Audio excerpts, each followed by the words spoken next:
好，我是吉祥少爷。我现在住在台湾社区实践协会的新安据点。我之前发现这里有很多小孩，所以就常常来这里走动。后来社工和小孩被我的可爱感动，就变成我的猫奴了，呵呵。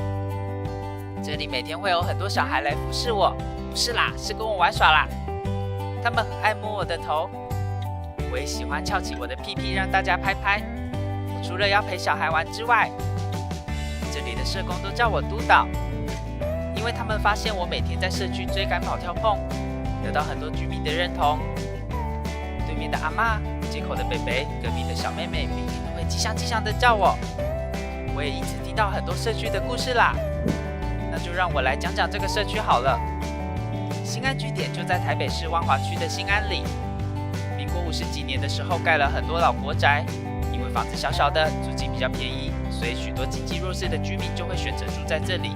他们可能因为健康状况不好或一些原因，赚的钱比较少，工作也不太稳定，所以会处在贫穷的状态。这让曾经是个街猫的我很有感触啊。虽然如此，我也告诉我的社工们，只要把东西放在对的位置，就有办法让它发挥自己的价值。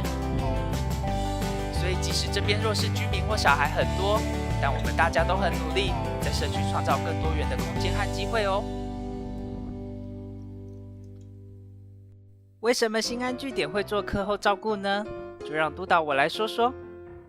平常我在社区里看到很多大人很晚才回家，甚至是做大夜班，所以没办法照顾到孩子，超辛苦的。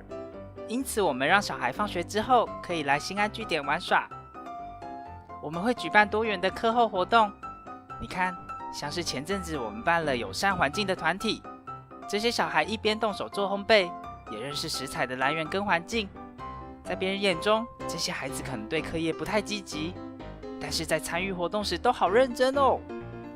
前一秒还在吵架闹脾气，下一秒就透过合作展现真挚的友情。你看他们在做咸派，互相帮忙的表情，就是赞啦！不过都做一些我不能吃的东西，觉得难受香菇。平常我们要做什么活动，都会跟小孩一起讨论和分工。虽然他们会吵架、会忘记、会有挫折，不过没关系。我们会陪伴这些别人眼中调皮捣蛋、表现消极的孩子。当我们陪伴他一起去做，他就会变得很不一样。如果总是把孩子照顾得好好的，要怎么期待孩子能面对生活中遇到的困难呢？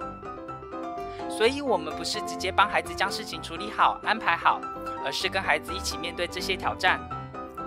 新安据点除了做儿少课后照顾之外，也跟我一样扎根在社区，透过认识这些小孩，也支持他们的家庭。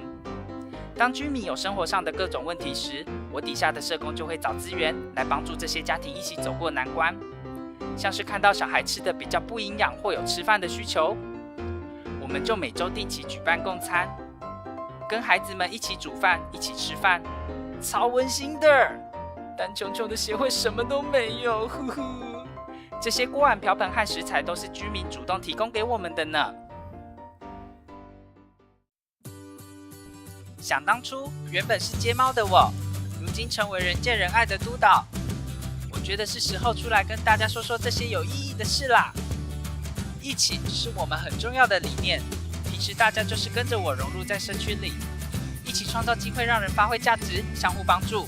我们相信透过一起生活和陪伴，可以在社区建立一个安全互助的网络，让更多小孩、居民、家庭在社会上有更多不同的可能。我跟你们说哦，本少爷平常是不会主动抛头露面的，但社工们的辛苦我都看在眼里，所以今年决定出来跟大家说说我看到的事情。我不想卖可怜的故事来换取你们的同情，但是希望我们在做的事情能获得你们的支持。希望大家可以支持这个很认真、很努力在做社区工作的台湾社区实践协会哦。